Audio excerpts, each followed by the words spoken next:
Esto no se para, suena ya la sintonía de Ser Minero y rápidamente saludamos a Roberto Fernández. ¿Qué tal, Roberto? Buenas. Hola, buenos días. Muy bien. Que hay que aprovechar al máximo estos 10 minutos que tenemos por delante hasta la 1 de la tarde, además con un invitado que es buen amigo del programa.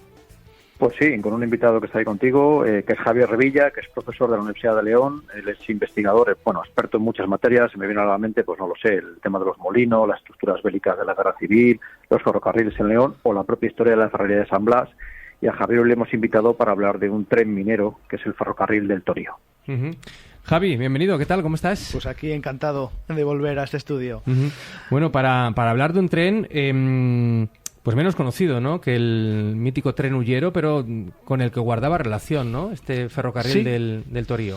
Sí, no, la verdad es que la prolongación de la conexión entre el Ullero de la Robla y León Capital pues fue un sueño pretendido desde casi los orígenes del ferrocarril de la Robla, que se pone en circulación a finales del siglo XIX, pero la conexión con León tardó un montón de años, hasta 1923, y bueno, hace poquito se ha celebrado el centenario, y bueno, pues es el famoso ferrocarril al cual León debe esa estación de Matallana, que se llama Matallana precisamente porque lleva hasta Matallana de Torío, donde enlaza con el Ullero de la Robla. Uh-huh. Un proyecto que para poder ver la luz creo que, tuvo que superar numerosísimos obstáculos.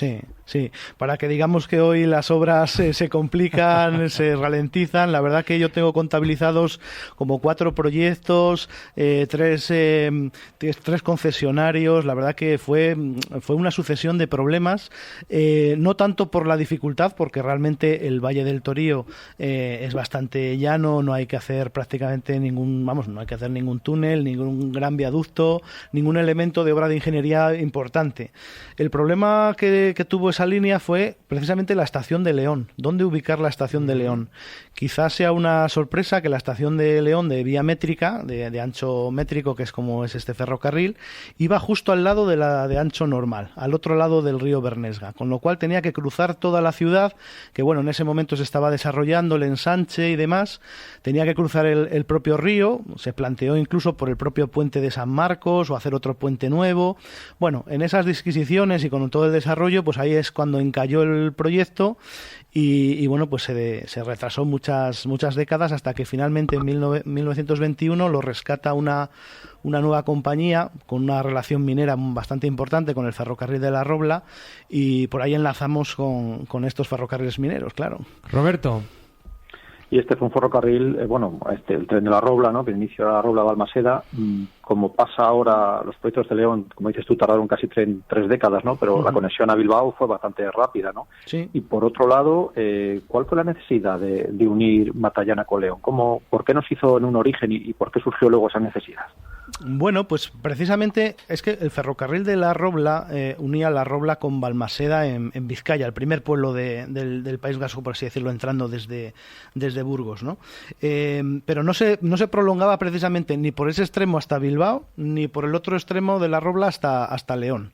Entonces, en Bilbao lo solucionan muy rápido, en 1895 ya están conectados, pero aquí en León el proyecto también es de 1895, pero es el que se retrasa 30 años por los motivos que indiqué anteriormente.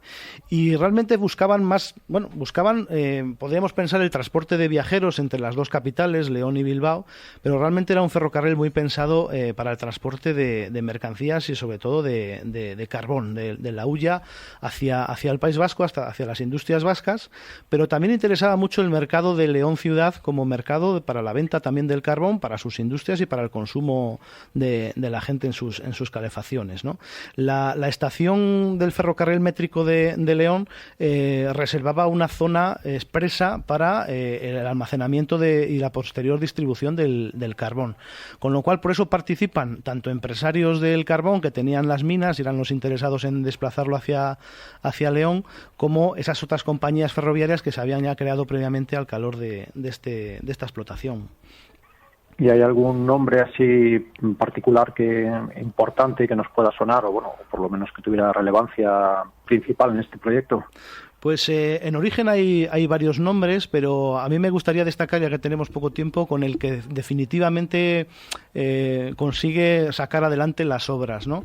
La empresa que se crea es una filial de la Compañía de la Robla, Industria y Ferrocarriles se llama esa empresa, que rescata la concesión en 1919 y lo pone, vuelve a hacer otro proyecto y finalmente el contratista de las obras es el famoso empresario leonés Miguel Canseco. Bueno, abrevio su nombre porque tiene un montón de apellidos, pero es un empresario muy conocido, empresario con minas de carbón, empresario de electricidad, de distribución eléctrica y sobre todo por lo que es más conocido es por ser el primer presidente de la Cultural, título que lleva su nombre detrás, ¿no? Justamente la Cultural se funda en 1923 y el ferrocarril se inaugura en mayo antes de 1923, con lo cual ese año pues a este hombre le dio tiempo a hacer muchas cosas, la verdad. Y tenemos datos de cómo fue la inauguración y cómo fue la acogida de todos los pueblos a este nuevo ferrocarril. Bueno, la verdad es que no he comentado que al final el ferrocarril en inicio, como era muy carbonero, realmente solo planteaba una estación intermedia. Finalmente se hicieron 3, la de San Feliz, Garrafe y Pardavé. Hasta conectar con Matallana, y la propia de León, que no he dicho antes, que al final se construyó en donde está actualmente emplazada, porque no se resolvió el problema del tránsito por lo que es el ensanche de la ciudad y el cruce del río Bernesga. Eso luego tendría unas graves consecuencias, porque otros ferrocarriles métricos que venían del sur de la provincia, otros proyectos que hubo, como el León-Benavente, etcétera, pues al final, al no tener esa conexión, por ejemplo, para desarrollar conexión con Palanquinos, pues no se pudo extender la vía métrica desde León hacia el sur.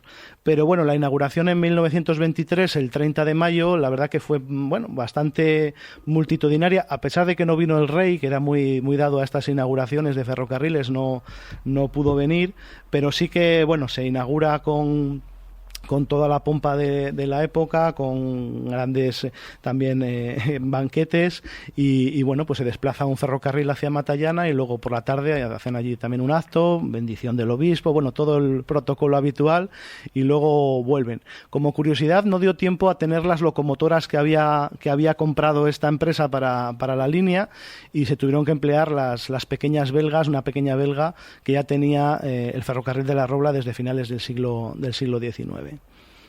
Claro, y queda así cerrada la línea, ¿no? León-Bilbao, y supongo que fue un espaldarazo definitivo, ¿no? Para esta línea, el unir ya la capital también. Sí, hombre, para el tránsito, especialmente luego de viajeros también, porque luego se convierte, sobre todo en la época de la posguerra, cuando escaseaba mucho el petróleo y otros elementos, el ferrocarril de León y Bilbao pues conecta mucho a ambas provincias y permite también, pues ser uno de los primeros ferrocarriles, por así decirlo, de ocio, ¿no? Aunque luego surgió el famoso Transcantábrico y todas esas cosas, ya mucho más reciente, pero era el tren de los domingos de la gente de León, con la cual pues se desplazaba hacia la montaña y la verdad que tuvo una época bastante esplendorosa en esos años 50, 60, 70, hasta que luego ya empezó a entrar en un declive final. Declive final, pero que todavía lo tiene abierto, ¿no? Aunque muchas veces vemos la parte negativa de su actual situación de crisis, pero yo también siempre les digo a mis colegas del norte de la provincia que los del sur de la provincia nos quedamos sin trenes y estos por lo menos aunque en una situación crítica, pero sigue existiendo. Y ojalá que siga por muchos años.